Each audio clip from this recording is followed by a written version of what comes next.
우리 다 같이 찬양할까요? 주님을 송축하리 내 입술 주를 찬양 나의 눈 보기 원하네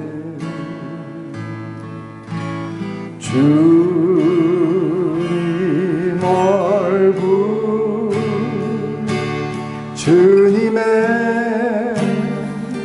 음성 듣기를 주님을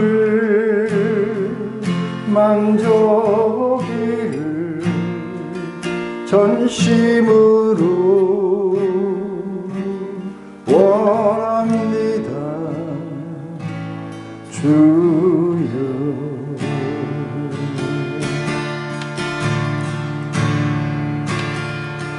내 안에 있는 모든 것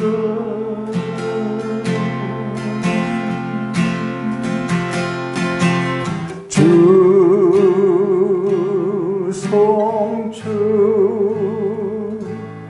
송축하리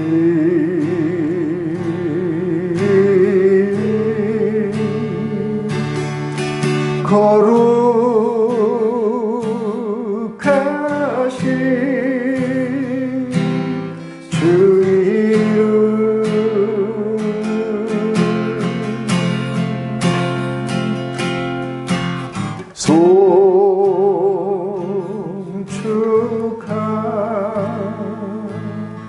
송축하리라. 주님을 송축하리 주님을 송축하리 내 입술 주를 찬양 나의 눈 보기 원하네 주님 얼굴 주님의 음성 듣기를 주님을 만져보기를 전심으로 원합니다 주여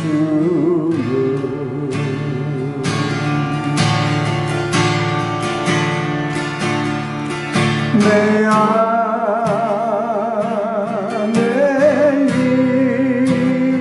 있는 모든 것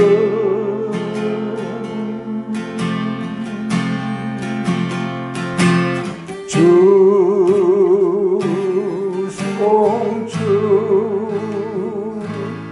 송축하리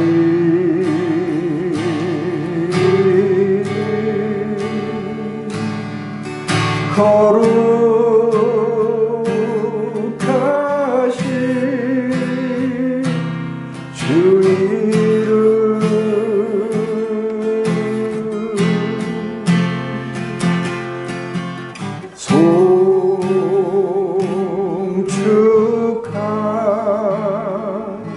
송축하리라.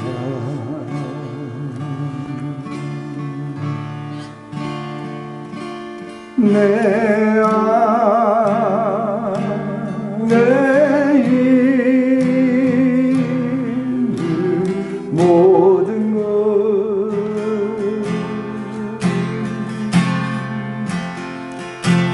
주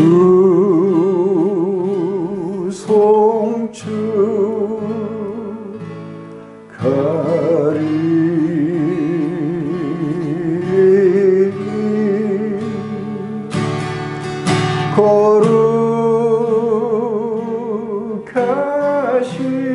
거룩하신 주 이름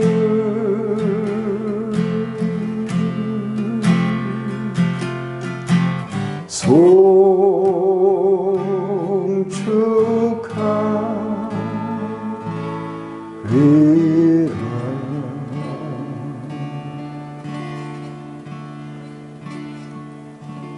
하나님, 오늘도 우리 주 예수 그리스도를 통해서 하나님이 우리 가운데 행하신 모든 것들을 우리가 다시 한번 마음속에 새기며 여기에 모였습니다. 우리 입술로 주님을 찬양하며 우리의 눈으로는 주님을 보기를 원하며 우리의 손으로는 주님을 타치하기 원합니다. 그리고 우리가 온 마음으로 바로 주님의 그 사랑에 우리가 서렌더하기를 원합니다. 주님, 오늘도 당신을 사랑했던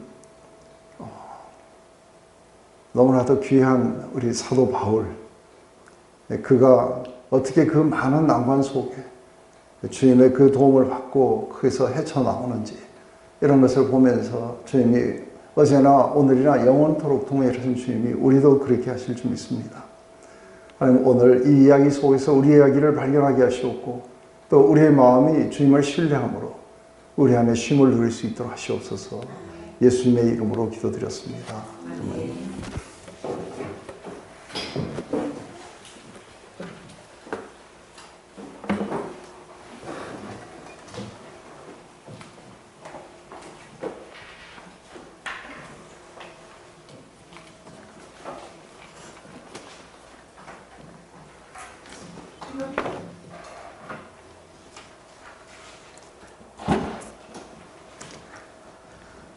네, 우리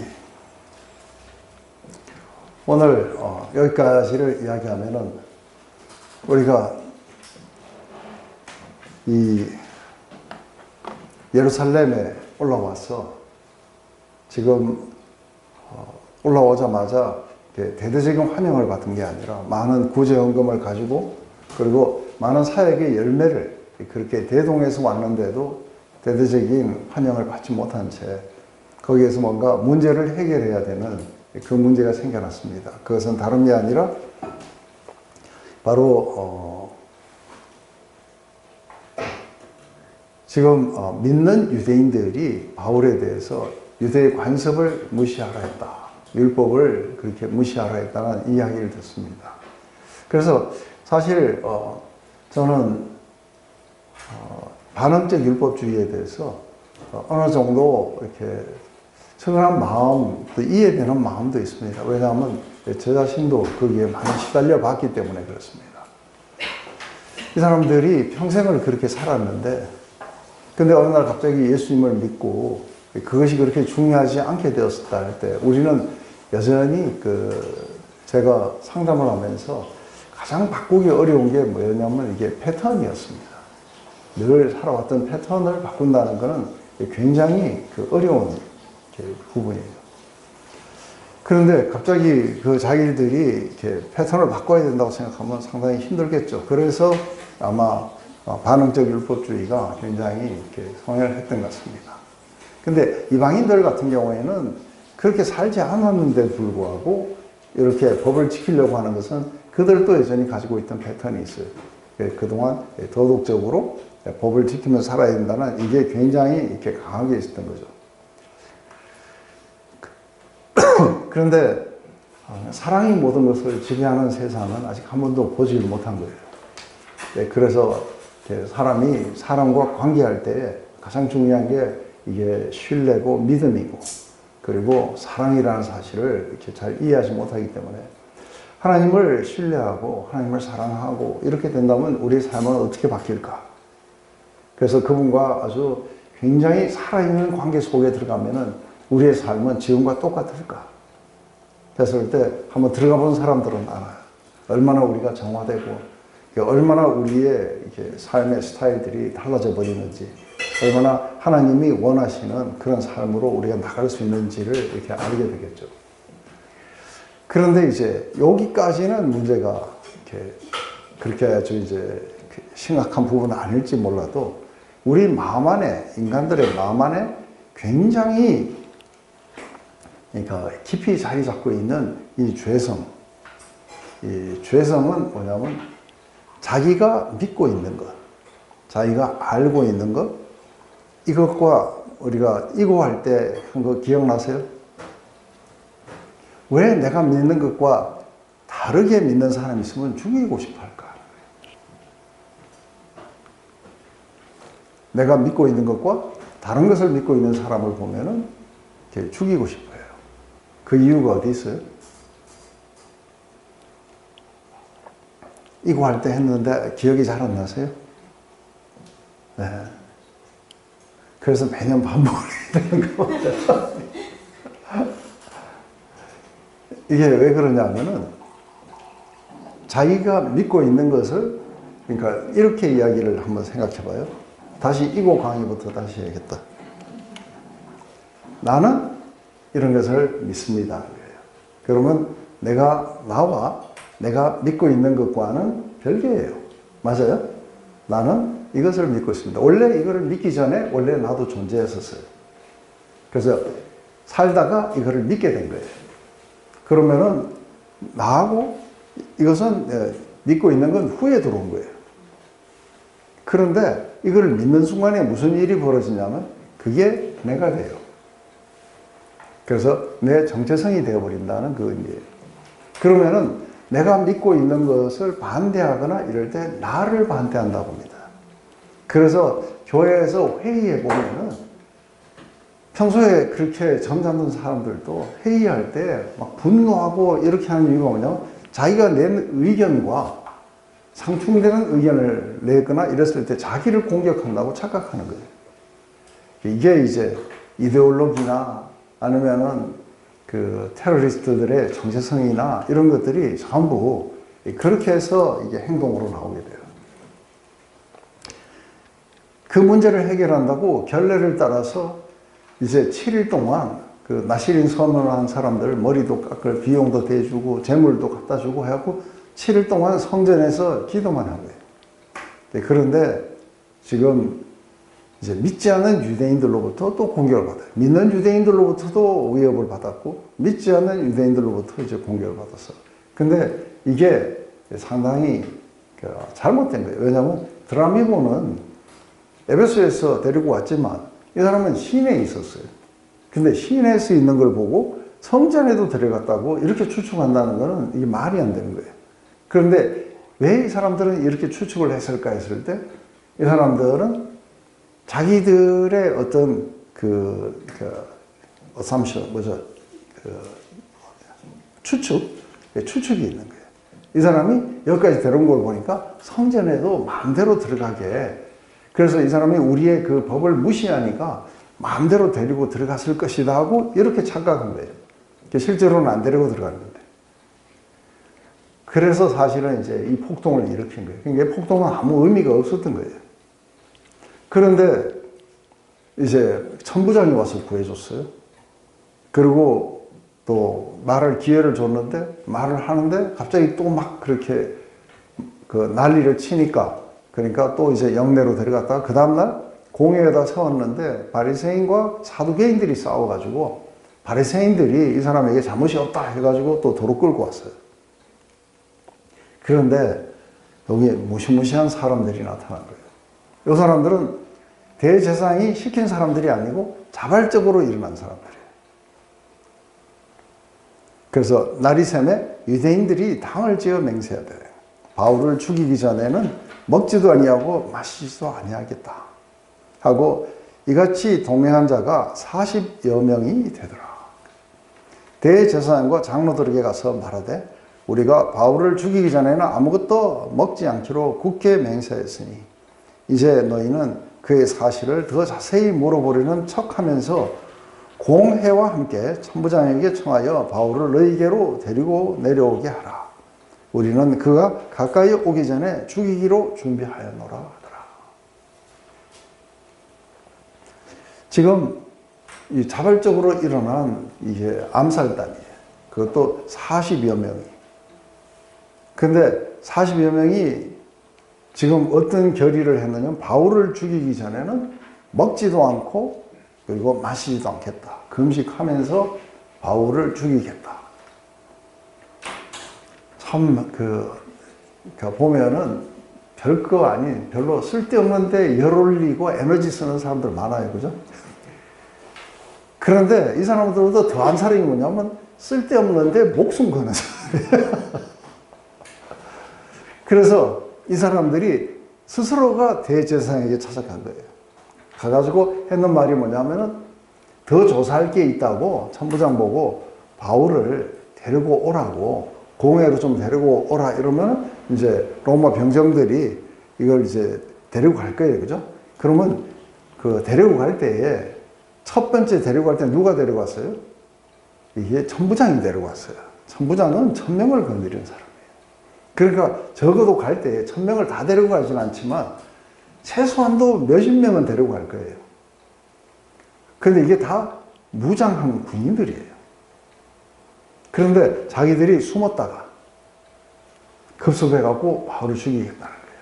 그러면 여러분들이 예상할 때 뭐가 일어날 것 같아요? 로마 병정들이 호위해가지고 가는 바울을 죽이기 위해서 급습하면 무슨 일이 일어나요?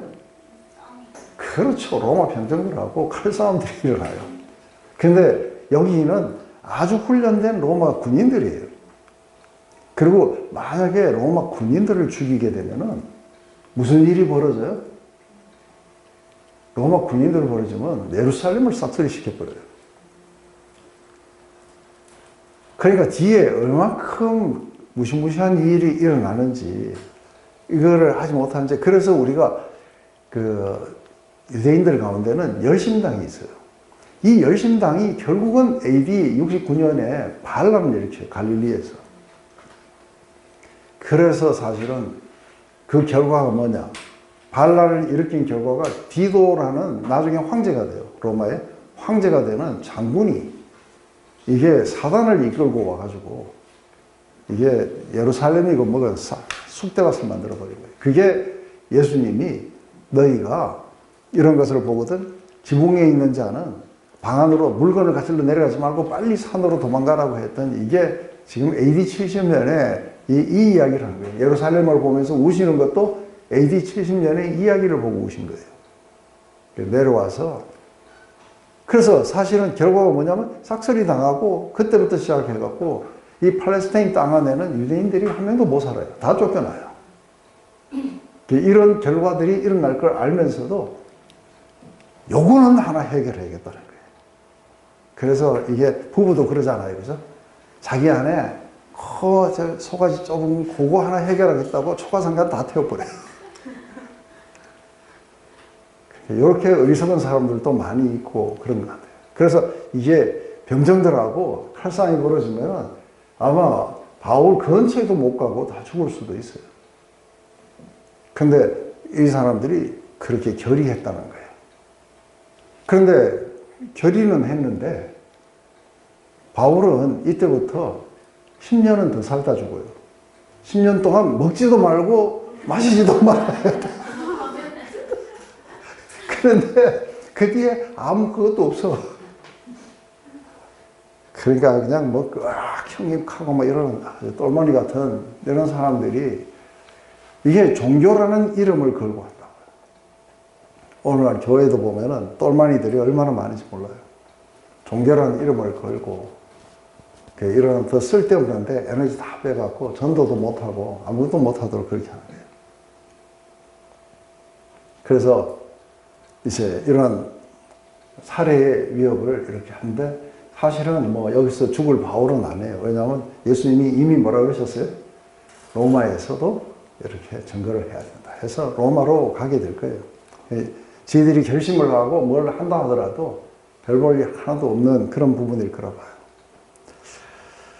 참, 그런데 사도 바울의 입장 속에서 보면은 또 그래요. 이게 지금 빨리 풀려나가지고 이게 또 전도에 지금 로마로 갔다가 이렇게 스바나까지 스페인까지 가야 돼요.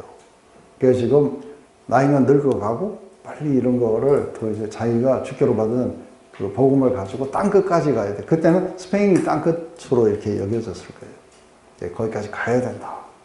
이런 어떤 얹고 있는데 이게 체포가 된 거예요. 체포가 돼가지고 이게 지금 뭔가가 일이 굉장히 안 좋게 지금 돌아가고 있어요. 거기에 많은 사람들이 죽이려고 음모도 꾸미고.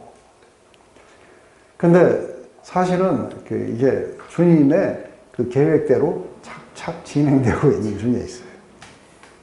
그리고 나중에 보면 베스도 그 벨릭스 감옥에서 2년을 이렇게 썩게 됐는데, 근데 2년을 썩을 때도 사도 바울은 내가 여기에 잡혀가지고 2년을 이렇게 허송세월 하는구나 하는 것 같지만 이게 그렇지 않았어요. 그것은 바울에게는 상당히 예수님을 뜨겁게 사랑하는 사람들이 이렇게 붙잡히거나 투옥되면은 성령으로 더 충만되는 거 알죠? 왜냐하면 사역에 빼앗겼던 시간을 주님과의 관계 속에 가져가기 때문에 아주 펄펄 더 끓을 거예요. 제가 이야기했지만 여기에 붙잡혀서 2년 동안에 주님이 또 계획하신 게 뭐라고 그랬어요? 벨릭스의 감옥 속에 2년 동안에 무슨 일이 벌어졌어요? 누가가 보고 있었어요. 이게 2년 동안 자세하게 조사해서 이거를 쓸 수 있는 시간을 벌어줬던 거죠. 그래서 누가복음을 쓸 수 있었고, 로마 감옥의 2년은 사도행전을 쓸 수 있는 시간을 준 거예요. 그래서 참 우리에게 소중한 이 자료들을 이렇게 줬던 것이죠. 그래도 우리도 원래도 가려고 하는 길이 막히거나 뭐 했을 때 우리는 굉장히 실망하고 좌절할지 모르지만 또 이런 하나님의 그런 뜻이 있을 수도 있어요. 나중에 가서야 그때 그래서 내가 그렇게 됐구나 하는 거죠. 그래서 지금 예루살렘에서 그 처음에는 어떤 가이사라에 있던 어떤 사람이 올라가고 자기 집에 거하라고 해서 그 집에서 자려고 했는데 그 집에서 잤으면 죽었어요. 근데 지금 예루살렘에서 제일 안전한 곳이 어디예요? 감옥이에요. 이게 안토니오 요새의 로마 감옥이에요.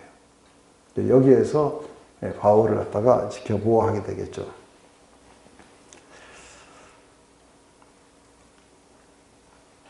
그래서 이 유대인들이 이렇게 죽여야 된다고 생각을 했을 때 유대인들은 사도 바울을 신성모독자로 이렇게 봤어요. 예수님을 죽였던 이유하고 참 비슷해요. 그래서 신성모독자로 보고, 그래서 참 놀라운 그 어떤 신념이 자기의 정체성이 되고, 그 자기 정체성이 이런 살인을 이렇게 일으킨다는 것들을 이렇게 보게 돼요.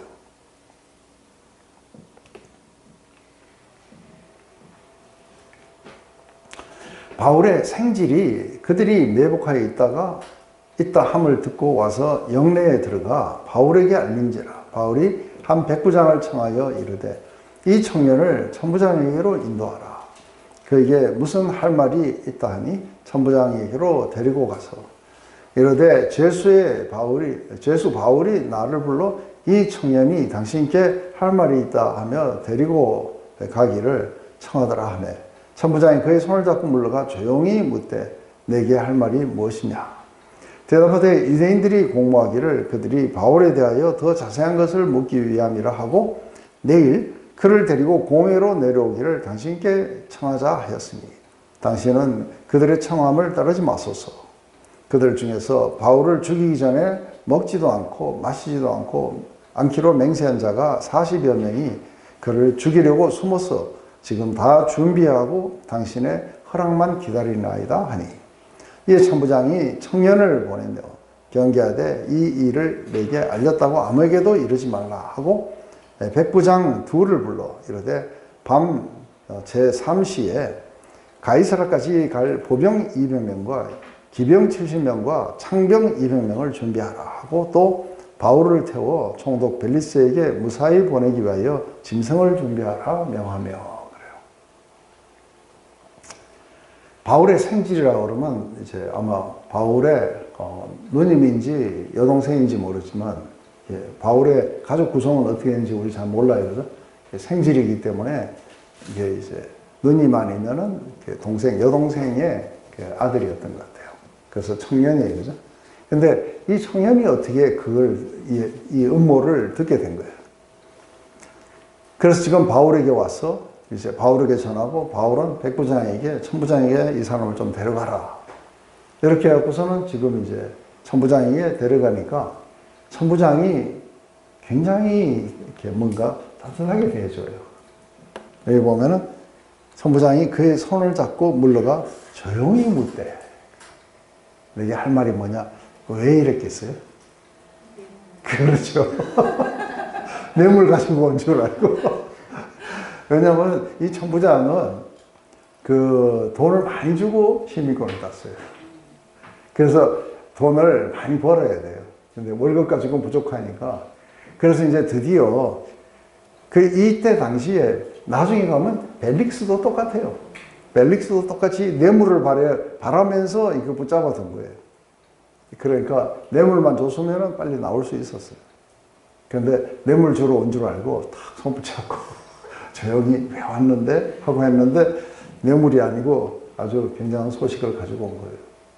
그래서 암살단이 지금 기다리고 있다. 이러면 천부장이 어떻게 결정을 할 수 있었냐 하면은 내일 그 공회로 갈 때 바울 주위에 이렇게 해가지고 그냥 몇십 명이 아니라 몇백 명이 호의를 해가지고 똘똘 싸가지고 그리로 간다. 이렇게 결정할 수도 있었잖아요. 안 그래요?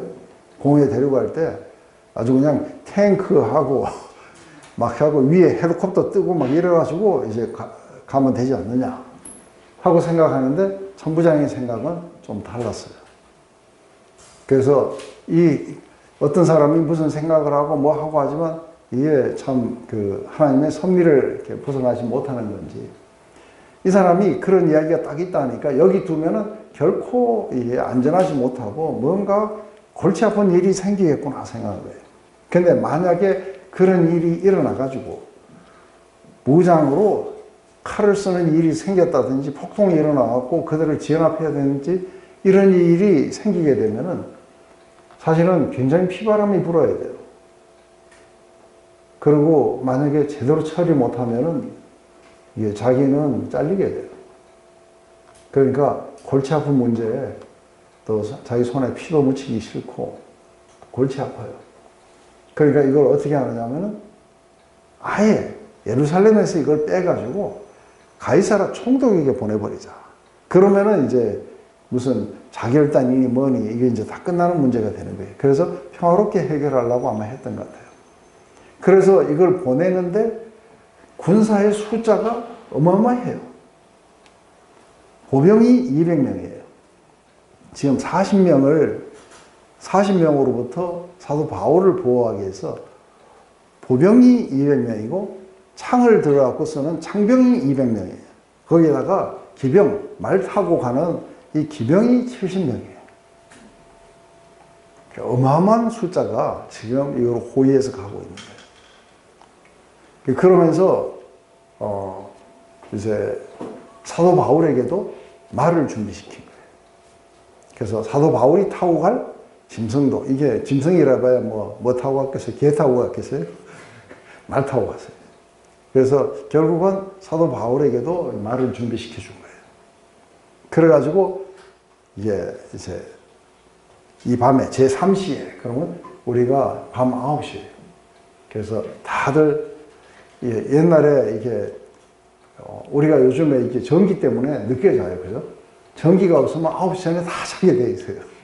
겨울에는 더 일찍 자요. 그래서 그 밤 9시에 이제 모두가 다 잠잘 때, 그때 바울을 말에 태워가지고 지금 무지무지하게 많은 이렇게 호위병들을 해가지고 지금 여기를 그렇게 떠나가게 된 거예요. 참 이걸 보면 참 이렇게 어메이징해요.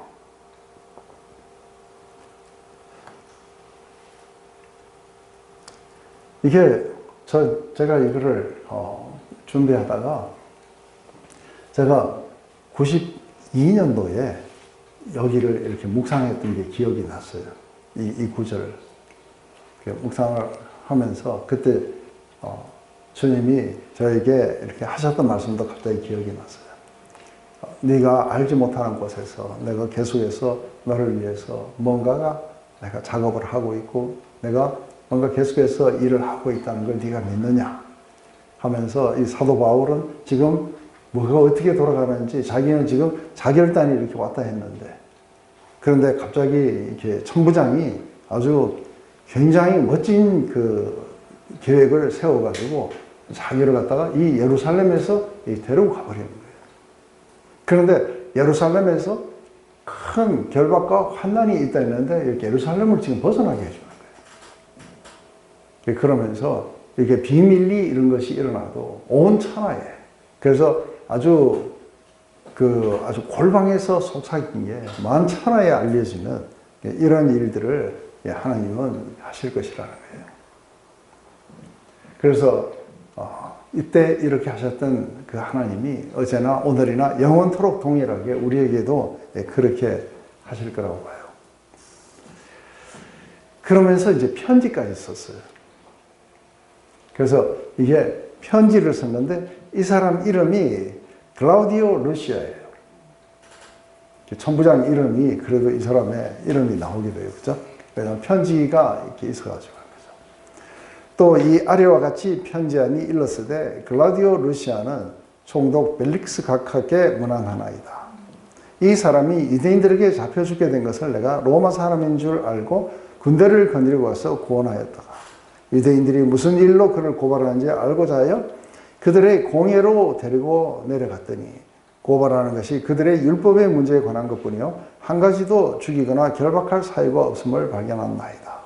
그러나 이 사람을 해하려는 관계가 있고 누가 내게 알려주기로 곧 당신께 보내며 또 고발하는 사람들도 당신 앞에서 그에 대하여 말하라 하였나이다 하였더라. 아주 크하게 아주 다 사실이에요. 그런데 앞뒤 살짝 바꿔가지고 전부 자기 공이에요.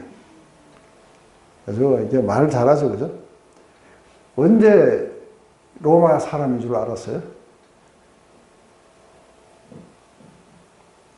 로마 사람인 줄 알고 구해준 거 아니에요. 무슨 소외가 일어나니까 뭐냐 하고 이거를 일단 붙잡아서 상황을 알려고 한 거예요. 그죠? 그랬는데 내가 좀 말할 수 있느냐 해가지고 말하라 해가지고 부영들아 하고 히브리 말로 하는데 이제 유대인들은 말을 안 듣고 내가 그래서 이방인들에게로 보내노라 했을 때 막 저놈은 죽여야 된다 해가지고 그래가지고 지금 무슨 말인지를 잘 못 알아듣는 거예요. 그래가지고 들어가서 이제 뭔 일인지 오히려 사도 바울을 가죽끈으로 묶어갖고 채찍을 때려갖고 네가 무슨 짓을 했느냐고 하려고 할 때 그때 내가 로마 사람이라 그랬어요. 그런데 로마 사람인 줄 알고 구했다고 지금 이렇게 얘기해요. 그래서 아주 구한 건 맞아요. 그죠? 근데 로마 사람인 줄 알고 한 건 아닌데 싹 이렇게 한 거예요. 그래서 자기가 이제 도대체 뭔 일 때문에 그런지 공회에 데려갔는데 결국은 문제가 로마법을 어긴 게 하나도 없다는 거예요. 지금부터 이제 상당히 중요한 거예요. 로마법을 어기게 되면은 이거는 로마에 의해서 사형을 당하게 될 거예요. 그런데 만약에 이 사도 바울을 공회에서 데리고 와가지고 공회에서 사형 선고를 내릴 수 있어요. 그거는 이들의 율법에 관한 문제를 가지고 사형 선고를 내릴 수 있어요. 그러면 집행은 이제 로마가 하게 돼 있어요. 그래서 공회에서는 율법의 문제가 되게 중요해요. 그런데 일단 공회를 벗어나면은 일단 로마 군인들에게나 아니면 총독에게로 가면은 이제는 율법의 문제는 이제 문제가 안 돼요. 그때부터 로마법을 어겼느냐가 굉장히 중요한 거예요. 그런데 이 사람이 무죄라고 이야기해 주는 거예요. 로마법을 어긴 건 없더라. 그런데 전부 그들의 율법에 관한 것밖에 없더라 하고 사실은 이 사람 무죄입니다 하고 이렇게 편지를 써준 거예요. 자기도 조금 로마 사람이니까 자기가 가서 구했습니다. 근데 내가 들어보니까 이 사람은 죄가 없어요.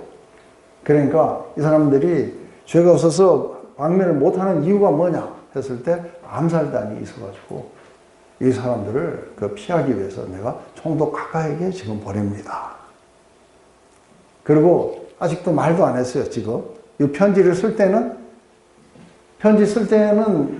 대제사장에게 니들 또 총독에게 가서 가이사라에 가서 고발을 다시 해라 이 말 할 수 없었어요. 그죠? 그런데 그들에게도 그렇게 말했다고 거짓말을 해요. 그렇지만 아마 그 다음날 아침에 날이 셀 때에 말했겠죠. 그래서 이제 그들은 이제 밤사이에 빼돌려 갔다는 걸 알고 자기 일단도 이제 해산되고 그 밥 먹으러 갔을 거예요. 네. 근데 아주 이제 클라우디오 루시아 이 사람이 근데 사실은 이게 클라우디오 루시아가 이게 같은 이름인지 뭔지 왜냐하면 클라우디오라는 건 로마식 이름이에요. 그리고 루시아라는 건 헬라식 이름이에요. 그래서 이게 사울 바울입니다 하고 이야기하는 거하고 비슷해요. 사울은 히브리식 발음이고 바울은 로마식 발음이에요. 그러니까 사울 바울은 하고 이렇게 이야기하는 것과 비슷한 거예요. 그러니까 클라우디오는 로마식 발음이고 그리고 루시아는 헬라식 이름. 그래서 클라우디오 루시아. 그래서 이게 다 이렇게 그러니까 뭔가 이름이 두 개. 그래서 그러니까 정소형 이런 식으로 이렇게 이름이 이렇게 세자가 있다든지 그렇지는 않다고 봐요.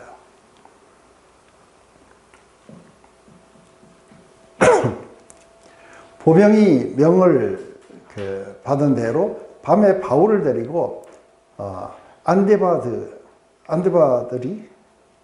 안디바드리에 이르러 이튿날 기병으로 바울을 호송하고 영내로 돌아가니라.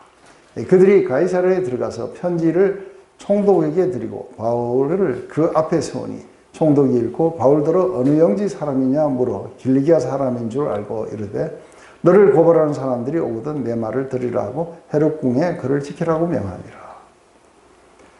그래서 안티바드리가 도대체 어디쯤 되느냐 했을 때 지금 여기가 지금 예루살렘이에요. 예루살렘인데 여기가 가이사라예요. 조금 북쪽에 있어요. 그래서 지금 서쪽으로 이렇게 우선 산을 내려가야 돼. 이게 굉장히 이렇게 고도 700m까지 올라오니까 산을 이렇게 내려가서 평지를 따라서 여기를 갔다 와요. 그래서 안티포트리스라고 되어 있는데 안디바드리라고 해놨어요. 그죠? 이게 옆바가 여기 있어요. 그래서 이게 안티파트리스 여기까지 이제 뭐가 데리고 왔느냐면 지금 보병하고 창병은 지금 다 걸어서 간 거예요. 여기까지. 그런데 이게 거의 한 50km 정도 돼요. 50km 좀 넘죠. 한 60km 가까이 돼요. 그런데 이 60km 정도 되는 거리를 이게 밤새껏 간 거예요. 그러니까 뭐 이게 완전 군장 해가지고 20km 해도 좀 힘들 텐데 어떻게 여기까지 갔는지 모르겠어요. 가가지고 여기에서 이제 이때부터는 보병하고 창병 400명은 도로 영내로 돌아가고 여기서부터는 이제 평지예요. 그래서 누가 호송하냐면 이제 기병 70명이 이제 같이 가는 거예요. 그래가지고 이렇게 가이사랴까지 갔어요. 근데 이걸 한번 이렇게 묵상을 해보면 가이사랴에서 무슨 일이 일어났었어요. 불과 한 보름 전에 무슨 일이 일어났어요? 이게 사실 보름밖에 안 됐어요. 가이사랴에서 마지막 무슨 일이 있었어요? 가이사랴에 누가 살아요?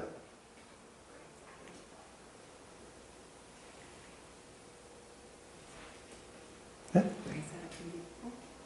가이사랴 빌립보는 저 위에고 비슷했는데 원래 그 집사였는데 전도자라고 이야기해요.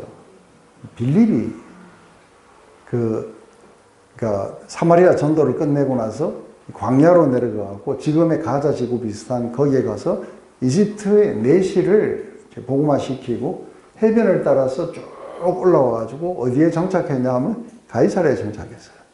그래서 사도 바울이 3차 전도여행을 끝나고 이게 왔을 때에 이때에 그 빌립 지사집에 있었어요. 근데 거기에 내 딸도 선지자였는데 거기에 함께 있을 때 누가 왔어요? 예루살렘에서 그러니까 듣고는 다 아가보라는 사람이 와서 예언을 했잖아요. 그래서 바울의 띠를 자기 손에다 묶어갖고 예루살렘에 들어가면 이렇게 될 거라고 했는데 이 아가보는 굉장히 유명한 예언자예요. 그러니까 무슨 일이 벌어졌어요? 빌립과 내 딸과 거기에다가 더군다나 함께 가던 모든 일행, 바울까지도 이건 들어가면 안 된다고 말렸어요.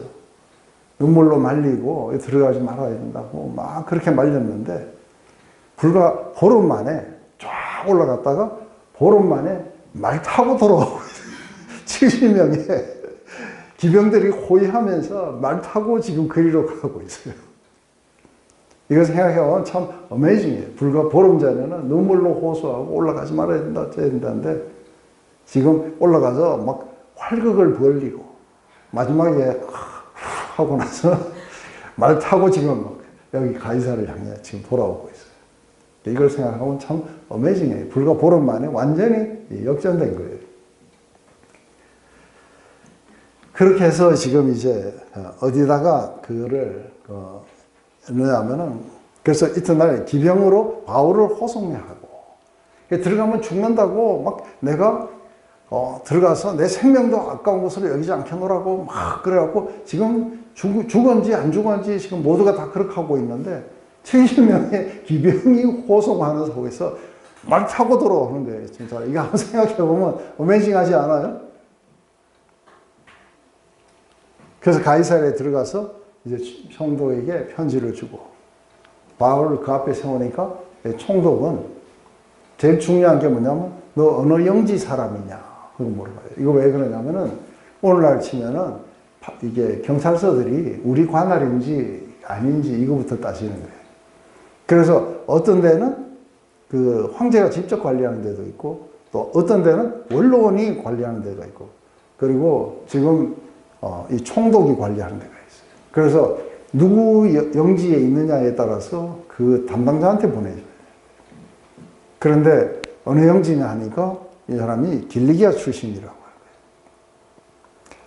그래서 길리기아 같으면 벨릭스의 관할 구역이에요. 이게 함께 같이 하고 있었어요. 그래서 내 구역 맞구나. 이렇게 하면서 너를 고발한 자들이 온다니까 오면은 그때 부를 테니까 너는 그냥 여기에 머물러라 하고 헤롯 궁에다가 이게 지키라고 명한 거예요. 근데 이게 왜 헤롯 궁에다가 지키라고 했냐면 이게 헤롯 대왕이 이게 우리 예수님도 그랬어요. 가서 왕권을 받아가지고 이렇게 오고 했는 그 이야기가 다 이제 비유 속에 나온 이야기가 헤롯 대왕을 말했던 거예요. 헤롯 대왕이 사실은 그 로마에 가가지고 뇌물을 주고 뭘 해가지고 이제 왕권을 가지고 이렇게 와서 자기가 헤롯이 이제 왕이 된 거예요. 근데 로마의 절대적인 충성을 바치기 위해서 한 게 뭐냐면은 지금 이게 가이사랴에다가 도시를 건설한 거예요. 도시를 건설을 하면서 이름을 이게 황제라고 해서 이렇게 가이사라라고 붙인 거예요. 아까 현주자매님이 이야기했는 가이사라 빌립보는 뭐냐 했을 때 그것도 여러 번 설명했는데 잘 안 하시겠지만 이게 헤롯 대왕의 아들 가운데 하나가 그러니까 우리가 안티파스도 있고 빌립도 있고 그래. 그래서 헤롯 안티파스, 헤롯 그러니까 빌립인 거예요. 근데 빌립이라는 이 아들은 저 북쪽 그 위에 갈릴리 쪽을 갖다가 위쪽을 갖다가 통치를 했어요. 거기에다가 로마에다 충성하려고 또 도시를 하나 만든 게 가이사라예요. 그런데 지금 서쪽에 있는 자기 아버지 헤롯 대왕이 만든 가이사라하고 이거하고 헷갈리잖아요. 그래서 이거는 빌립이 만들었다 해서 가이사라 빌립이라고 지은 거예요. 그래서 이름이 가이사라 빌립보라고 그렇게 하는 거예요. 그래서 이거는 어디냐 했을 때 갈릴리에서 거의 갈릴리 호수에서 거의 헬몬산 쪽으로 가다가 거기 어디에 있어요. 그래서 우리가 거기에 큰 바위 앞에 가기도 하고 그렇게 했던 게 그래서 이제 이 헤롯 궁은 헤롯이 이제 거기다가 큰 궁을 지어놓고 얼마 못 살고 죽었어요. 그래서 이제 거기에 누가 사느냐 하면 총독이 살아요. 그래서 총독이 와가지고 이제 거기서 거하면서 무슨 일이 있을 때만 이제 예루살렘으로 가고, 예루살렘에는 이게 천부장이 안토니 요새를 만들어갖고 거기서 지키라고, 골치 아프게 거기 가면 골치 아프니까 서해안에 지중해 따뜻한 거기에 이렇게 머물면서, 그러면서 여기에서 이제 주로 이제 일을 많이 봤죠. 이게 헤롯 궁에 지금 벨릭스 총독이 살고 있어요. 총독이 살고 있는 그 집에, 거기에 넣어놓고 이제 병사들 보고 지키라고 이렇게 한 거죠. 그래서 뭔가 그 안에도 뭐 감옥이 있었는지 아니면 무슨 방에다가 넣었는지 그건 몰라요. 그렇지만 이제 조금 있으면 뭐 사람들도 자주 왕래하고 했으니까 거의 가택연금 수준이었을 거라고 저는 그렇게 생각을 해요. 네, 우리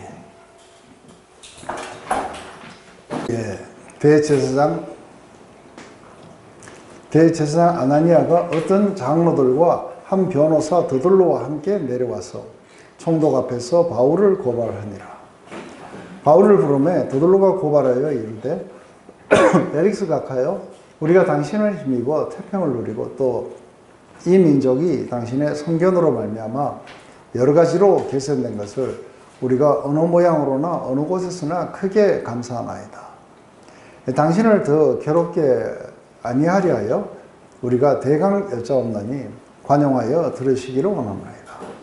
우리가 보니 이 사람은 전염병 같은 자라 천하에 흩어진 유대인을 다 소유하게 하는 자요 나사렛 이단의 우두머리요, 그가 또 성전을 더럽게 하려 함으로 우리가 잡았사오니 당신이 친히 그를 신문하시면 우리가 고발하는 이 모든 일을 아실 수 있나이다 하니 유대인들도 이에 참가하여 이 말이 옳다 주장합니다. 지금 대제사장과 이게 장로들, 이 사람들이 닷새 만에 왔다는 거는 이제 이 사람들이 이동해갖고 그 다음날 말해주면은 이제 그 사람들은 여기까지 가이사랴까지 약 100km 정도 되니까 아마 천천히 걸어왔든지 뭐 어떻게 했을 거라 봐요. 그래서 닷새 후에 이 사람들이 왔는데 굉장히 이렇게 준비를 많이 해갖고 왔어요. 왜냐하면 대제사장이 와가지고 직접 고발을 안 해요. 그리고 유대인들의 공회에 대표되는 대표단이 지금 고발을 하는 게 아니라 누구를 선정하면은 더둘로라는, 더둘로라고 이거 이야기하는 거는 이 사람이 그 유대인이 아니에요. 더둘로라는 그 이름 자체가 이게 라틴 이름이에요. 그러니까 이방인을 쓴 거예요. 그리고 이 대제사장이나 이런 사람들이 그 라틴어를 얼마나 잘했는지를 모르겠어요. 그런데 거기에다가 지금 이 더둘로라는 사람은 누구냐면 변호사예요. 그래서 지금 어떻게 하면 바울을 올가 넣을 수 있을까 했을 때 굉장히 유능한 김행장을 지금 데리고 온 거예요. 그래가지고 김행장은 어떻게 고소를 하고 어떻게 해야 바울이 끌려들 거라는 걸 잘 아는 거예요. 그래서 제일 첫 번째, 우선 벨릭스에 대해서 찬사부터 넣어봐요. 그런데 사실은 이 벨릭스 총독은 노예 출신이에요. 노예 출신인데 자기 형이 어떻게 아주 로마의 그 높은 사람하고 이게 어떻게 알게 된 거예요. 그래가지고 그 사람이 출세하는 바람에 이 동생을, 노예 출신의 이 동생을 갖다가 지금 여기에 총독까지 시켜줄 정도로 이게 한 거예요. 그러니까 이 사람이 한마디로 말해서 우리가 잘 교육되고 그리고 인품이 좋아서 이렇게 뽑혀갖고 온 사람도 있고, 낙하산 타고 내려온 사람들이 주로 뭘 많이 일으키냐, 문제를 많이 일으켜요. 왜냐하면 이 사람들은 지금 언제 또 사라질지 모르니까 권력이 있을 때 빨리 막 빼먹어야 돼. 그죠? 그래서 이 사람은 뇌물 받기로 아주 유명한 사람이고, 바울을 붙잡아 둔 이유도 뇌물 받으려고 했던 거예요. 그런데 이 사람은 심지어 도둑떼들도 뇌물 받고 다 풀어줬어요. 그래서 사실 이 사람이 7년 재임을 했는데 7년 재임하는 동안에 굉장히 여러 가지 사건, 사고가 많았었어요. 그리고 그렇게 아주 그러니까 훌륭하게 잘 통치했던 사람이 아니라 문제가 많았던 사람인데 와서 뭐라고 이야기하느냐면은 당신은 힘이고 태평을 누리고 그래요. 이 전부 다 거짓말 아부죠, 그죠? 이 민족이 당신의 선경으로 말미암아 여러 가지로 개선된 것. 그래서 여러 모양 또 여러 가지로 개선된 것. 이걸 우리가 크게 감사한다 하고 이게 이제 수사법이에요. 상대의 마음을 확 이렇게 높여줘 놓고 이제 고발하는 거예요. 근데 세 가지로 고발해요. 제일 첫 번째가 뭐냐 했을 때 이 사람은 첫 번째가 전염병 같은 자라는 거예요.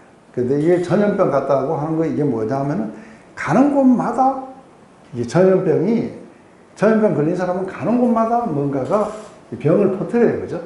그런데 이 사람이 왜 전염병 같다 했냐면 가는 곳마다 소요를 일으킨다고 합니다. 그래서 지금 여기에서는 이 사람이 우리의 율법을 안 지키고 이러면 벨릭스는 그건 너의 문제다 하고 끝날 거예요. 그런데 뭘 해야 되냐면 소요의 문제는 로마의 법을 걸리는 거예요. 그러니까 이 사람이 가는 곳마다 소요를 일으켰다는 거예요. 전염병처럼. 그래서 이 사람은 전염병 같은 자라 이게 천하에 흩어진 유대인들을 다 소요하게 하는 자요. 그래서 가는 곳마다 폭동이 일어나고 이렇게 하도록 그렇게 만들었다고 하는 게 첫 번째 이제 고발 조건이에요. 이거는 벨릭스가 심각하게 봐야 되는 문제예요. 그 두 번째 문제는 뭐냐면 나사렛 이단의 우두머리라. 그래서 이게 나사렛 이단의 우두머리다. 그래서 이거는 한 사람이 아니라는 거예요. 집단이라는 거예요. 그래서 이 집단의 우두머리이기 때문에 이게 언제든지 이 집단들이 뭔가 문제를 일으킬 수 있다는, 그래서 나사렛 이단이라고 이렇게 이야기해요. 그런데 사실은 이렇게 여기서 나오는 이 이단은 우리가 말하는 그 이단하고는 약간은 좀 달라요. 그래서 그러니까 뭐라고 하냐면 하이레시스라고 하는 것은 약간 폭도, 도당이라는 뜻이에요. 도당. 그래서 하이레시스에서 뭐가 나오냐면 헤러시가 나온 거예요. 이 헤러시가 우리가 말하는 이단이에요. 그래서 이제 나사렛 그 도당, 이렇게 나사렛 이단이 아니고 나사렛 도당의 우두머리다. 그래서 이게 예수님이 나사렛 출신이기 때문에 나사렛 도당에 예수님이 돌아가시고 난 뒤에 이 사람이 우두머리라고 얘기하는 거예요. 그래서 원래 당파 이런 뜻이 있어요. 그래서 전염병처럼 가는 곳마다 유대인들에게 소요가 일어나도록 사회가 안정되지 않도록 만드는 자고, 그리고 이 사람은 뭔가 당을 지어서 무리를 지어가지고 그렇게 하는 그 도당의 우두머리가 되는 사람이다 하고 이렇게 고발을 하는 거예요. 그런데 이미 지금 벨릭스는 천부장 에게서 지금 편지를 받았어요. 그죠? 그러니까 내가 조사해 본 바로는 자기들 율법에 관한 문제 이외에 내가 다른 거는 책 잡을 게 없다 하더라 하고 이미 그렇게 이야기가 돼 버렸어요. 그래서 은근히 언제든지 이 사람은 도당이기 때문에 무장 봉기를 이렇게 일으킬 수 있다. 이게 위정자의 입장 속에서는 이게 굉장히 무리를 짓는다는 게 안 좋은 건지 아시죠? 그래서 여러분들 이 중국은 우리가 잘못 생각하면은 이게 자유민주주의 국가처럼 이렇게 자유로운 것 같아요. 왜냐하면 억압이 그렇게 많이 없으니까요. 그런데 기독교를 왜 박해하는지 아세요? 그 기독교를 그래도 지금 우리나라 기독교인데 거의 한 서너 배 돼요. 중국이 워낙 인구가 많다 보니까. 그런데 왜 박해하냐면 이 사람만 박해하는 게 아니고 어떤 사람이 자기가 무슨 합기도 비슷한 그런 무술을 만들었는데 이게 전국에 퍼진 거예요. 그거 쳐버린 거 아시죠? 왜냐하면 이게 집단화되는 거를 되게 무서워하는 거예요. 그게 언제든지 뭔가가 이 권력에 도전을 할 수 있다고 하는 거예요. 그래서 기독교도 이게 집단화되기 시작해서 그러면 자기들이 하는 걸 함께 같이 들고 일어나서 반대할 수 있는 집단이 생기는 걸 두려워하는 거예요. 이 공산주의가 이거를 허용하지 않는 이유가 그게 예수 믿는 게 너무나도 거짓이고 잘못됐기 때문에 하는 게 아니라 집단화되는 게 무서운 거예요. 근데 사실 자유민주주의에서 기독교가 이렇게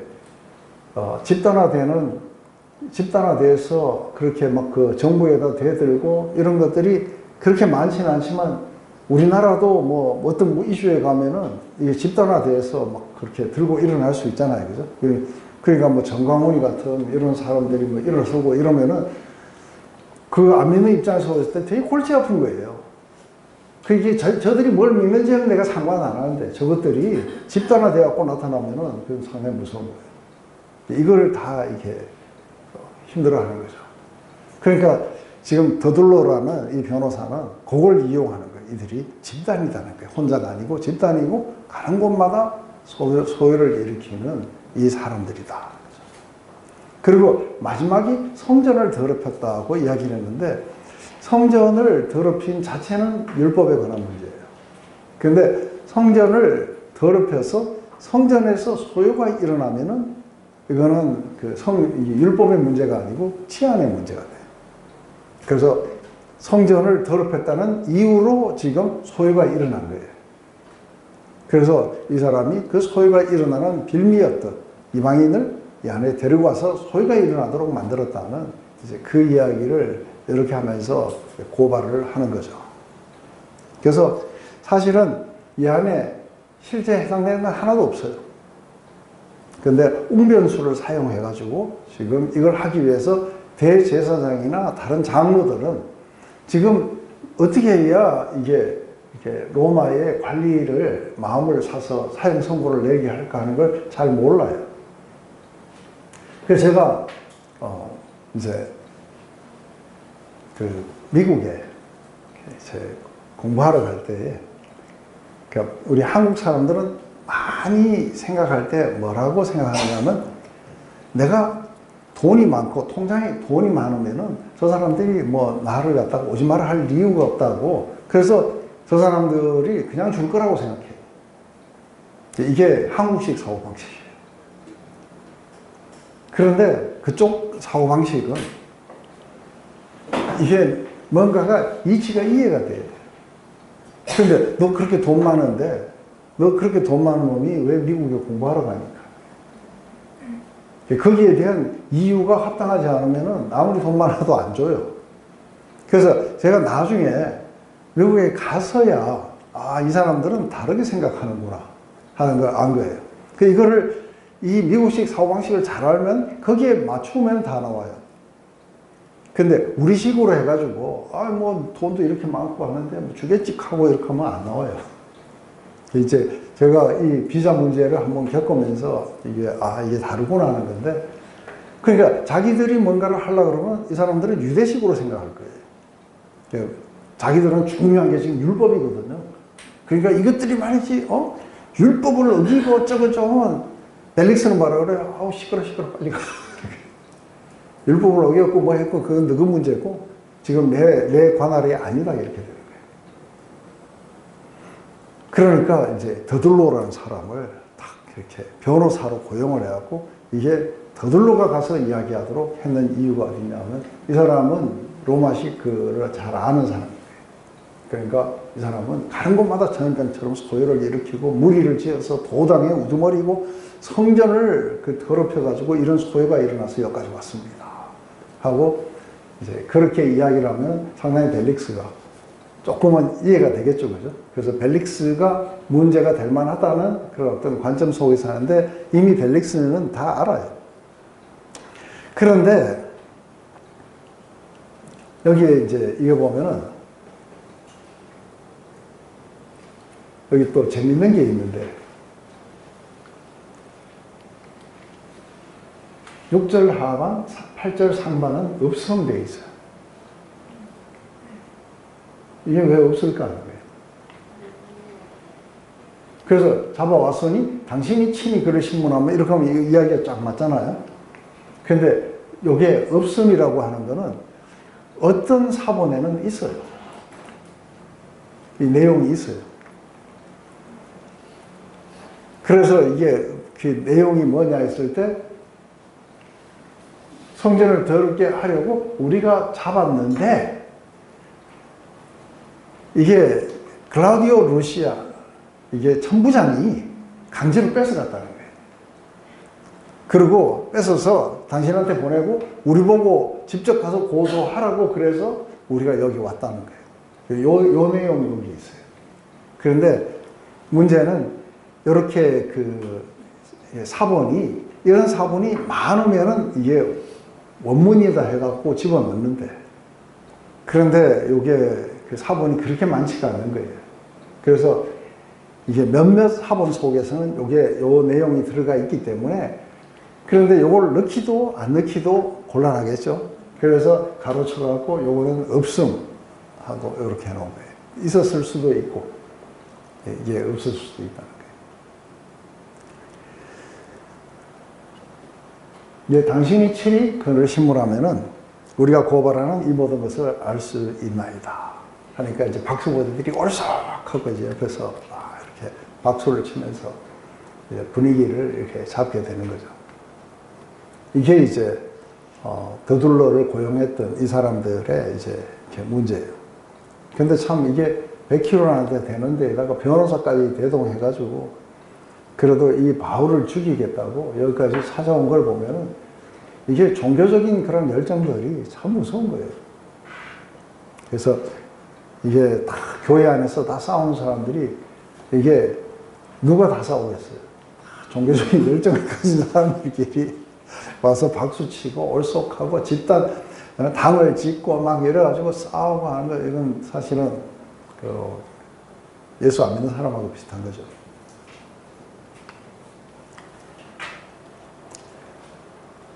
총독이 바울에게 머리로 펴셔여 말하라 하니 그가 대답하되 당신이 여러 해 전부터 이 민족의 재판장이 된 것을 내가 알고 내 사건에 대하여 기꺼이 변명하나이다.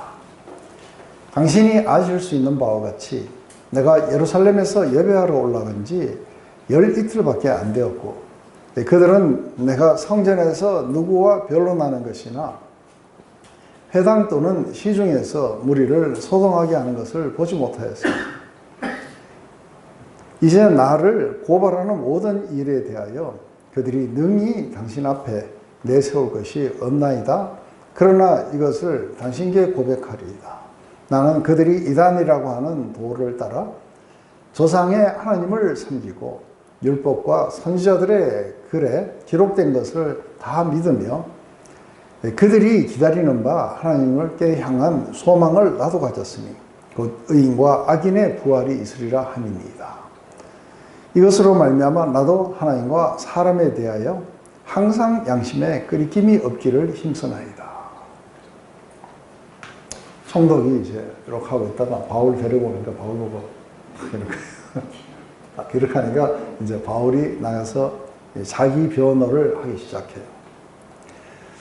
그런데 지금 이때가 벨릭스가 재임했는지 6년 이제 되는 때예요. 그러니까 오랫동안 이제 벨릭스가 유대인들의 이제 재판장으로 이렇게 있었던 거죠. 그래서 열해 전부터 이 민족의 재판장인 것을 내가 알고 내가 이 사건에 대해서 기꺼이 변명을 하겠다. 그러면서 당신도 아실 수 있는 부분이다 하고 이야기했는 게 뭐냐면 지금 내가 여기에 올라가서 잡히는 데까지 이게 어디까지가 12일인지는 확실치 않아요. 왜냐하면 제가 이걸 계산해 봤어요. 자, 첫날 도착했을 때 환영을 받으면서 이렇게 장로들과 이 사람들이 뭐라고 했냐면은 지금 나시린에 서운한 사람들이 있으니까 머리 깎는 비용과 이거를 주라고 해서 그 다음날 이제 성전에 가서 7일 동안 있었어요. 그러니까 첫날 온 날, 그 다음에 7일 동안 성전에 있었다가 성전 그게 결례를 마치고 나오다가 잡혔어요. 그러니까 8일째에 잡힌 거예요. 8일째에 잡혀가지고 그렇게 하고서는 막 올라가다가 뭐라 하고 이제 그러다가 이제 그 안토니 요새에 거기에 이제 갇혀 있다가 그 다음날 공회로 나왔기 때문에 그날이 9일째예요. 근데 그 공회에 갔다가 나왔는데 그 밤에 암살단이 형성된 거예요. 그래서 그 밤에 9시에 보내준 거예요. 보내줬는데 밤새껏 달려가가지고 잠깐 거기에서 머물면서 기병을 가지고 왔으니까 이게 그 벨릭스의 거기에 도착할 때까지 이게 10일 정도 걸렸을 거라고 봐요. 그죠? 그런데 닷새 후에 이 사람들이 왔으니까 15일째 되는 날이에요. 그 지금 대제사장하고 무리들이 왔으니까 15일째 되는 날이에요. 그러면 내가 예루살렘에 올라가서 지금 당신 앞에 설 때까지 총 15일이다 이래야 되는데 12틀밖에 안 됐다고 했을 때 이게 잡혔을 때까지를 이야기를 하면 8일밖에 안 돼요. 그죠? 그러면 4일이 어디에서 있었는지 했을 때 이게 결례를 따라서 이거를 그 성전에 간 것이 그 다음날이 아니고 이 사람들이 뭔가 가려고 작정한 날까지 한 4일이 있었는지 그건 모르겠어요. 그래서 이게 잡힌 그날까지를 이틀이라고 한다면은 처음에 가서 뭐 하루 정도 쉬었다가 그러다가 그 다음날 야고보를 만나러 갔을 수도 있고 또 야고보를 만나고 났는데 그 이야기 듣고 오케이 하마 했는데 이 사람들이 성전에 가서 그렇게 제물을 드리고 그리고 나시리의 서명의 마지막을 할 때까지 한 3일 정도를 더 여유를 부렸는지 그러면은 이제 그 12일이라는 게 잡힐 때까지예요. 그런데 요게 벨릭스 앞에서 오늘까지라고 이야기한다면 15일째 되는 날이에요. 아무리 따져봐도. 그래서 제가 볼 때 잡힐 때까지 아마 12일이었을 거라고 봐요. 그래서 내가 예루살렘에 예배하러 올라간 지 12틀밖에 안 되었다 하는 건 뭐예요? 12일 동안에 뭔 일이 일어나겠냐는 거예요. 12일 동안에 내가 무슨 뭐 도당을 모아가지고 그렇게 할 시간적 여유가 되느냐는 거예요. 왜냐하면은 그 12일 동안에 12일 중에서 7일은 어디에 있어요? 성전에 있었어요. 그러면은 5일밖에 남는 시간인데 도착하는 날과 잡히는 날 뭐 이런 거 다 따지면은 내가 그렇게 할 수 있는 시간적 여유가 뭐가 있었겠냐. 그래서 내가 뭐 거기에서 한번 몇 개월을 있었다든지 이러면은 뭔가가 소요가 점점 이제 커졌다든지 이렇게 할 수 있는데 10일밖에 안 됐다. 그런데 당신이 한번 조사해봐라. 그때에 성전에서든 길거리에서든 내가 누구하고 논쟁한 적이 있는지 하고 물어보는 거예요. 그들은 내가 성전에서 누구와 변론하거나 회당 또는 시중에서 무리를 소동하게 하는 것을 보지 못하였다. 아무도, 왜냐하면 지금 교회를 만난 거예요. 교회를 만나고 지금 성전에 가 있었고, 그러다가 붙잡힌 거기 때문에 이렇게 회당에 들어가지도 않았어요. 그죠?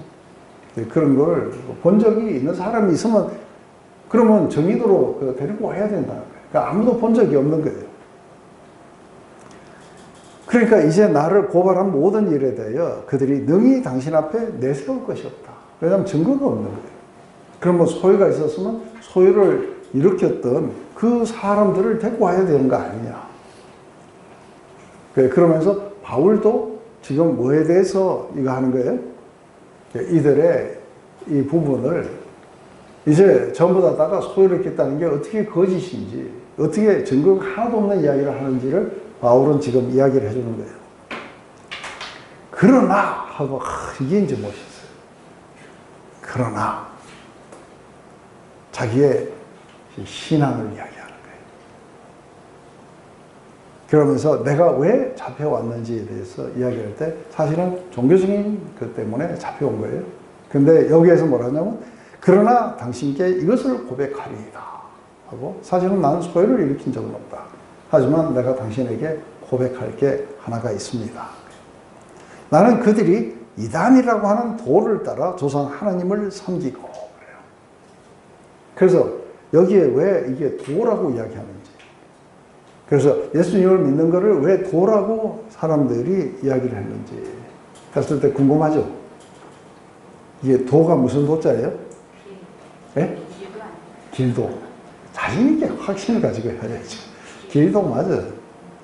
그런데 왜 이거를 도라고 다른 거를 이렇게 도라고 안 그러고 이거를 이렇게 예수 믿는 이게 신앙을 도라고 했느냐면 예수님이 뭐라고 하시냐면 내가 길이요 진리요 생명이라고 했어요. 그죠?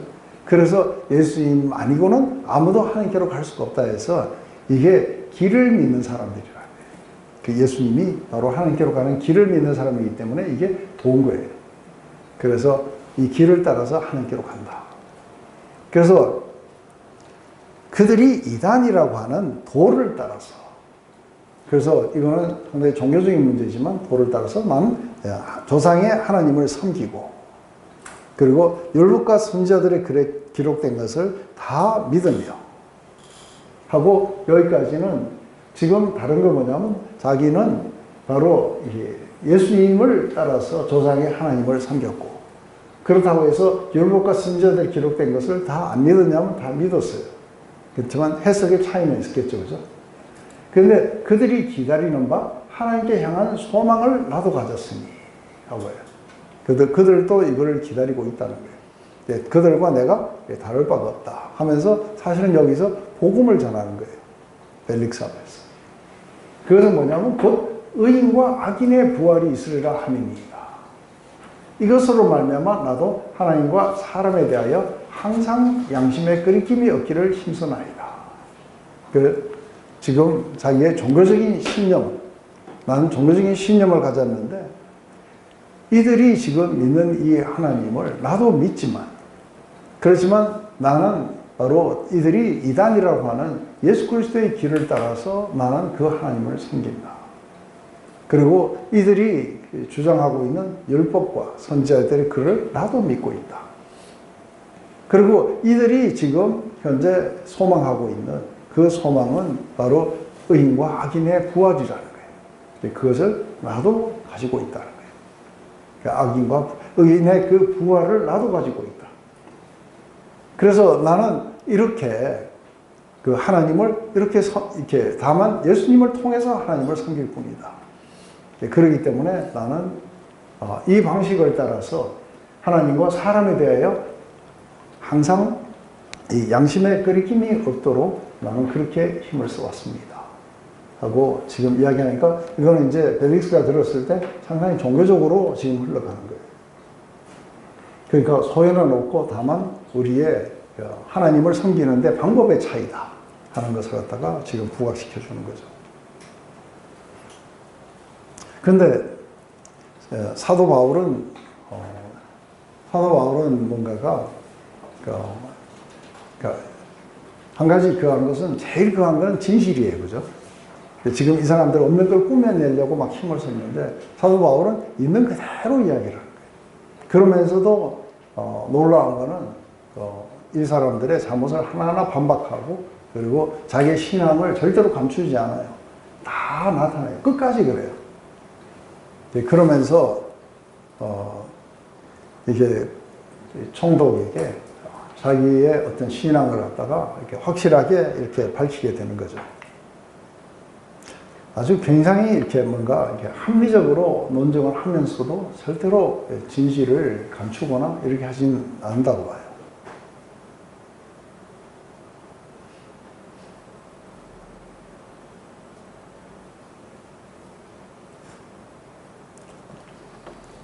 이제 좀 더 이제 이야기를 하는 거예요. 여러 해 만에 내가 내 민족을 구제할 것과 재물을 가지고 와서 드리는 중에 내가 결례를 행하였고 모임도 없었고 소동도 없이 성전에 있는 것을 그들이 보았나이다. 그러나 아시아로부터 온 어떤 유대인들이 있었으니 그들이 만일 나를 반대할 사건이 있으면 마땅히 당신 앞에 와서 고발해야 할 것이요. 그렇지 않으면 이 사람들이 내가 공의 앞에 섰을 때 무슨 옳지 않은 것을 보았는지 말하라 하소서. 오직 내가 그들 가운데 서서 외치기를 죽은 자의 부활에 대하여 오늘 너희 앞에서 신문을 받는다 한 이 한 소리만 있었을 따름입니다. 하니 벨릭스가 이 도에 관한 것을 더 자세히 아는 고로 연기하여 이르되 천부장 루시아가 내려오거든 너희 일을 처결하리라 하고 백부장에게 명하여 바울을 지키되 자유를 주고 그들의 친구들이 그를 돌봐주는 것을 금하지 말라 하더라. 그러면서 나는 이렇게 하나님을 양심껏 섬기며 이들이 이단이라고 하는 그 예수님의 길을 따라서 나는 조상의 하나님을 섬겼다. 그리고 이들이 율법을 믿고 그 선자의 글을 믿는 듯이 나도 그것을 믿고 이들이 소망했던 바로 의인과 악인의 부활에 대해서 나도 믿었다. 그래서 나는 이것 때문에 나는 하나님과 사람 앞에서 양심이 끄리낌이 없었다고 이야기를 듣는, 이걸 딱 듣는 순간에 도대체 나는 양심에 어떤가 했을 때 끄리낄 게 너무 많아. 앞이 믿는 건 똑같은데 앞이 믿는 건 똑같은데 양심에 끄리낄 건 또 너무 많아.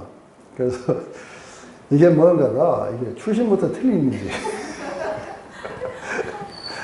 네.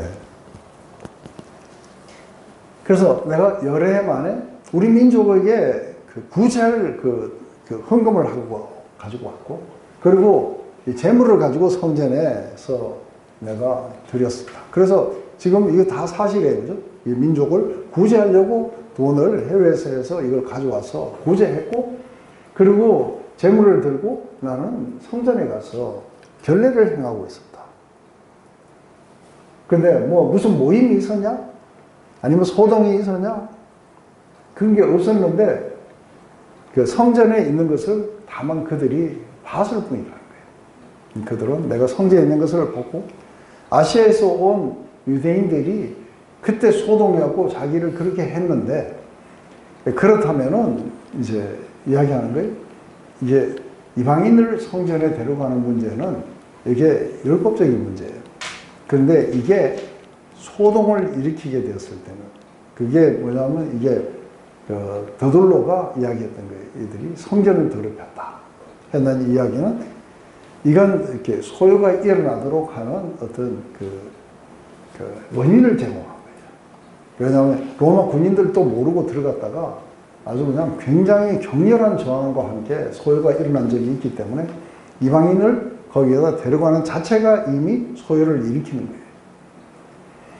그런데 내가 성전에 들어가서 그렇게 있는 거를 이들이 아시아에서 온 유대인들이 봤으면은, 그렇다면은 이 사람이 뭔가 드라미보를 여기에 데리고 왔다는 걸 그게 뭔가 고발을 한다든지 우리가 이것 때문에 이렇게 소요가 일어났다고 말을 할 수 있어야 되는데 사실 드라미보가 거기에 없었어요. 그런데 다만 거기에 있는 것을 보고 시내에서 이것들이 같이 있더니 여기 온 게 아닌가 하고 추측해갖고 일어난 거예요. 그래서 만약에 내가 그런 소요를 일으킬 만한 그런 게 있었으면은 당신 앞에 와서 고발하면 될 거 아니냐. 내가 이랬다는 걸 갖다가 증거를 잡아가지고 하게 되면은, 그렇다면 내가 그런 소요를 일으킨 자의 그 어떤 원인을 제공했기 때문에 책임을 지고 내가 뭔가 처벌을 받으면 될 거 아니냐. 그런데 거기에다가 또 하나는 뭐냐면 바로 이 문제 때문에 나를 공의 앞에 세웠다는 거예요. 천부장 클라우디오 루시아노가 이게 공의 앞에 세워준 거예요. 그러는데 바울이 가만히 보고 사두개인과 이게 바리새인들 사이에 이게 거기 섞여 있는 걸 알고 나는 부활을 믿노라 하고 이렇게 이야기하고 나는 바리새파의 아들이다 하고 이걸 밝히자 바리새파가 일어나고 바울을 옹호해주면서 이 사람에게 악한 것이 없다고 한 거예요. 그래, 내가 공회에 섰을 때 이 사람들이 악한 게 없다고 했다는 거예요. 그래서 이 사람들이 내가 공회 앞에 설 때 무슨 옳지 않은 것을 보았는가 말하게 하소서. 없었는 거예요. 다만 자기가 부활에 대해서. 그래서 오직 내가 그들 가운데 서서 외치기를 내가 죽은 자의 부활에 대하여 오늘 너희 앞에 신문을 받는다 한 이 소리만 있을 따름이니라. 이게 다 맞는 이야기예요.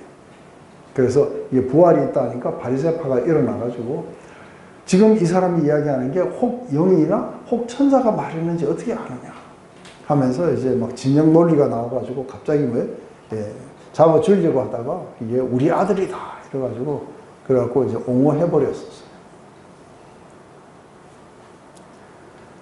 그렇게 말하니까 벨릭스가 이 도에 관한 것을 더 자세히 아는 고로 연기하여 그래요. 이게 알기 위해서도 아니고 아는 고로 이야기해요. 그래서 이게 벨릭스는 벨릭스는 이 말이 무슨 말이냐면, 벨릭스는 거의 구원받을 뻔했어요. 왜냐하면은 이 사람 부인이 누구냐 하면은 드루실라예요. 요 바로 뒤에 나오는데 마지막 몇 절을 설명하면은 좀 길 것 같아갖고 우리 24장의 마지막 한 4절을 갖다가 일부러 여기다 안 보탰어요. 이게 벨릭스가 이게 6년을 여기 있었어요. 있으면서 이게 복음에 대해서 많이 들었어요. 그리고 특히 아내 드루실라를 통해 가지고도 많이 들었던 거예요. 그래서 사실은 지금 기독교가 뭐를 말하고 있는지 벨릭스가 알고 있는 거예요. 그래서 여기에 끝나자마자 그 다음날 벨릭스가 어떻게 해요?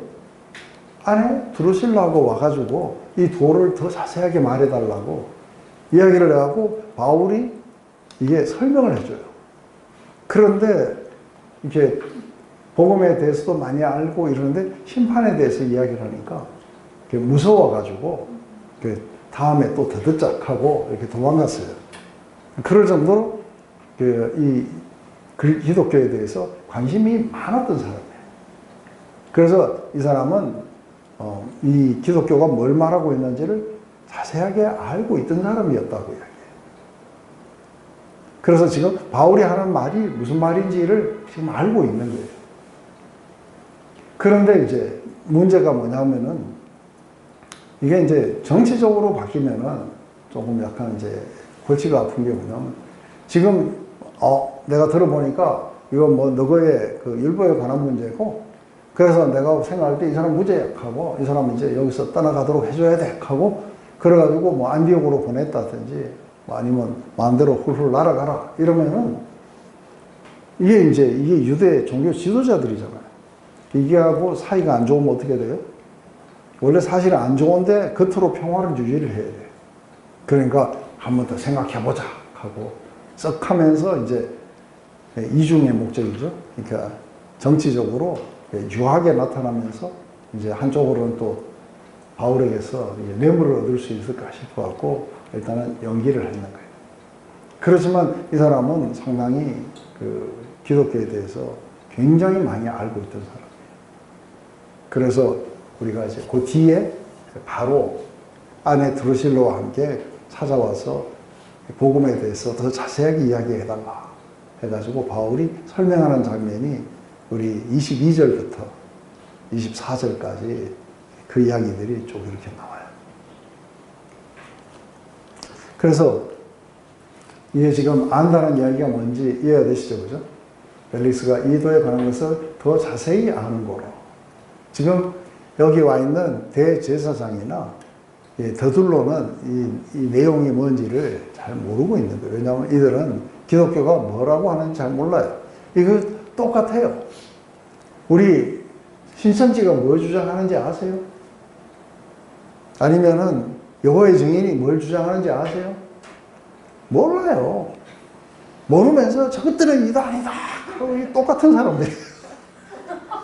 이해되세요? 뭐가 이단인지도 모르고 이단이래. 그게 뭐가 이단이면은 어떤 부분이 이단인지는 알고 있어야 될 거 아니에요. 그런데 몰라. 그런데 이단이래 하고 그냥 막 흥분해가지고 저것들은 조심해야 돼 어쩌야 돼 하는 거예요. 그러니까 그거를 판결하면 벨릭스가 훨씬 더 많이 알고 있는 거예요. 그래서 여러분도 무조건 이단 그러지 말고 뭐가 이단인지 따져보고 해보면 그 이단 맞구나. 그래서 다음에 그거 할 때에 이게 공격을 해야 돼요. 뭐 다 할 수 없지만 신천지는 뭐가 이단인지 아세요? 예? 14만 4천. 아니 그러니까 왜 이름을 신천지라고 지어요? 신천지라는 게 새하늘과 새 땅이라는 거예요. 근데 요거만 하고 넘어가요. 신천지. 새하늘과 새 땅이라는데 이거를 어떤 식으로 이거를 이렇게 속였는지 하면은 구약에 많은 예언이 있었다는 거예요. 그리고 예수님 안에서 이게 전부 다 성취가 됐다는 거예요. 그런데 신약의 마지막에도 예언이 있다는 거예요. 이거를 요한계시록이라고 해요. 그래서 이 예언이 결국은 어디에서 이루어지냐면 신천지에서 이루어진다는 거예요. 그래서 이제 구약의 예언의 성취를 받고 예수님을 믿은 사람들은 또다시 요한계시록의 예언을 믿고 신천지에 들어와야 된다는 거예요. 이게 신천지가 하는 교리예요. 근데 이게 신천지가 그냥 생긴 거 아니에요. 왜 과천에 있는지 아세요? 그 과천에 원래 신천지의 전신이 있어요. 그래서 정거의 장막이니 뭐니 이래가지고 이게 대를 이어갖고 발전해 왔던 이거예요. 그래서 사실은 이들은 이 교리를 만들어가지고 그래서 이제 그 일정한 사람들, 이 숫자만이 구원을 받는다는 거예요. 그래서 그 몇 명이냐니까 지금 신천지 신도가 20 몇 망인데 지금 14만 4천 명만 구원받으니까 자기들 교회 안에도 구원 못 받는 사람들이 있어요. 그래도 계속해서 더 넓히려고 그래. 이제 신천지가 왜 신천지인지 이해되세요? 요한계시록을 완전히 잘못 이해한 거죠. 근데 제가 밴쿠버에서 그렇게 복음화 시켜서 여기 한국에 나오는 어떤 자매 가운데 하나가 신천지를 믿어요. 그래서 만나가지고 몇 번을 만나가지고 그래서 그 요한계시록에 대해서 네가 알고 있는 것과 내가 알고 있는 것 같이 이야기해보자 해가지고 그래갖고 요한계시록을 자세하게 다 풀어주고 이게 그 이야기가 아니라는 걸 다 해줬는데 이게 신념화된 사람들은 안 되는 거 알죠? 왜냐면 그게 자기의 정체성이 돼버렸어요. 그래서 저하고 이렇게 요한계시록을 가지고 하니까 이게 지가 말이 되겠어요? 그러니까 이게 쫙 다 설명해갖고 앉아가지고 책도 안 펴고 쫙 1장부터 21장까지 어떻게 진행이 되고 하는 이야기들 쫙 다 이야기를 하니까 이제 더 이상 성경 가지고는 안 되잖아요. 근데 끈질기게 아직도 거기에서 신천지에서 무슨 집회 같은 거 하면 나한테 오라고 초청장인 거예요. 그러면서 목사님을 너무 사랑해서 목사님을 구원받게 하려고 그러더라고. 참 감사하죠. 저를 구원하겠다는데 얼마나 감사해요. 그러니까 이제 뭔지를 확실하게 이해하고 그렇게 하셔야 돼요. 그러면서 천부장 루시아가 내려오거든. 너희 일을 처결하리라 하고 이제 일단은 재판을 연기를 시켰어요. 그러고는 백부장에게 명하여 백부장에게 바울에게 자유를 주라고 한 거예요. 그리고 친구들이 와서 돕거나 접견하는 거 막지 말라고 한 거예요. 왜요? 뇌물로 달라고. 그런데 이것 때문에 여기 누가 들어왔겠어요? 빌립이 들어왔겠죠. 그죠? 빌립과 그 네 딸이 들어왔겠죠. 거기에 있는 성도들이 들어왔겠죠. 그죠? 그리고 이것 때문에 바울과 함께 왔던 그 일행들도 여기 와 있을 거라고요. 그들이 예루살렘에 남아있을 이유가 없어요. 바울 때문에 온 사람들이. 이 사람들이 가이사랴하고 계속해서 헤롯궁에 마음대로 들어오도록 허용을 해준 거예요. 저는 이걸 볼 때 사도 바울이 환난 중에서 얼마나 감격스러워했는지 모르겠어요. 안 그래요? 자기는 이제 올라가면 죽을 거라고 생각했는데 말 타고 70명의 호위병과 함께 왔을 때 얼마나 감격했겠어요. 정말 주님 이게 어떻게 된 겁니까? 하고 그리고 여기 와서 이제 벨릭스였는데 여기까지 쫓아와가지고 자기를 고발했는데 그런데 마음대로 접견할 수 있도록 이게 단순하게 그냥 가택연금 정도예요. 그리고 앞으로 가게 되는 로마에서도 착고에 채우고 이런 거 아니에요. 가택연금이에요. 그래서 바울에게 무려 4년이라는 시간 동안 쉬게 해주면서 우리에게 주옥 같은 편지들을 남긴 거예요. 빌립보서. 그리고 또 뭐가 있어요? 골로새서, 레몬서, 에베소서. 이게 네 권의 이게 편지를 갖다가 이렇게 쓰게 돼요. 그리고 플러스 이게 누가에게는 누가복음과 사도행전을 쓸 수 있다. 총 6권, 성경의 66권 중에서 6권을 쓸 수 있는 이 시간을 이 감옥에서. 그래서 바울은 다녀봐야 별 볼 일 없어요. 안 그래요? 사도 바울이 로마서에서, 빌립보서에서 뭐라 하는지 알아요? 마지막 이제 빌립보서는 사실은 가택연금 정도였지만 이제 황제의 최종 판결을 기다리고 있어요. 근데 만약에 내가 선택권이 있다면 나는 뭘 선택할까? 했을 때 내가 사는 걸 선택할까? 내가 여기서 죽는 걸 선택할까? 했을 때 사도 바울은 죽는 걸 선택하고 싶다. 왜 죽는 걸 선택하고 싶으냐 했을 때 오늘 이렇게 내가 죽는다면 내가 그렇게 사랑하는 주님과 함께하게 될 거라는 거예요. 그런데 내가 사는 걸 선택하려니까 싫어요. 왜요? 살아있다는 게 고생밖에 없어요. 가는 곳마다 두드려 맞고, 가는 곳마다 소요가 일어나고, 가는 곳마다 자기를 공격하는 사람들로 가득 차 있어요. 그죠? 그러니까 자기만 생각한다면 아이고 지겹다 이 세상.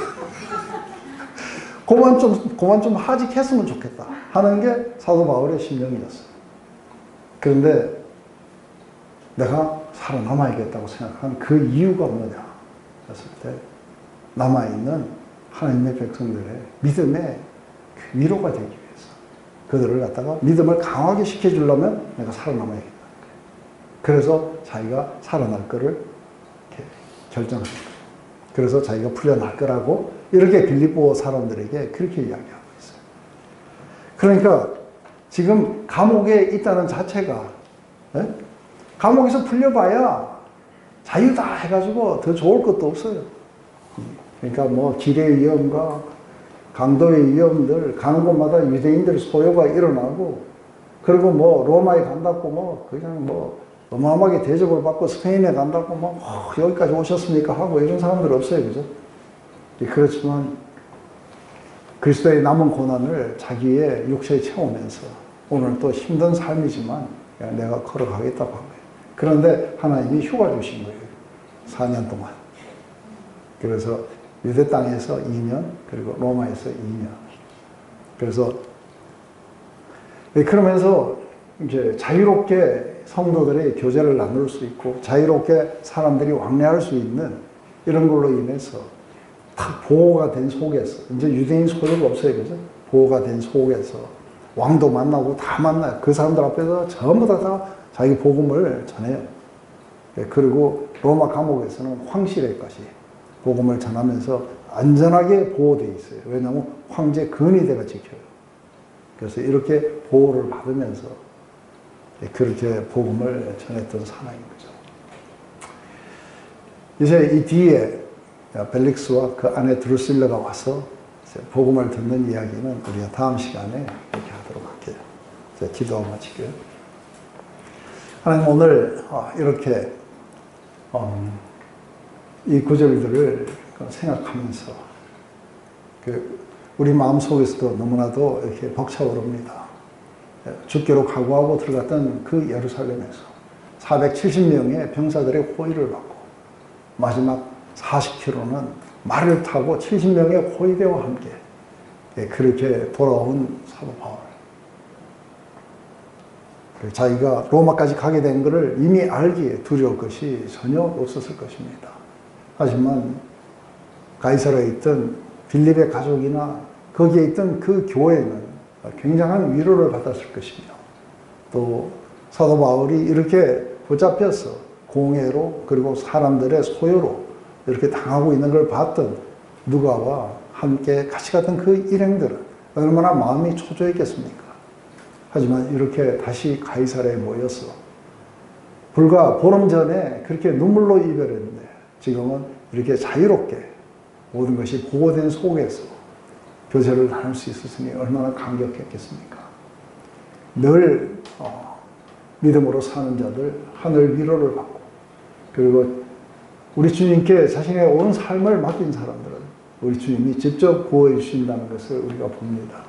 우리의 온 삶을 주께 던져드리고, 그리고 주님께서 모든 것을 케어해 주시기를 우리도 구해봅니다. 어제나 오늘이나 영원토록 동일하신 주님께서 우리를 그렇게 보호해 주시고 지켜주실 것을 믿으며 예수님의 이름으로 기도드렸습니다.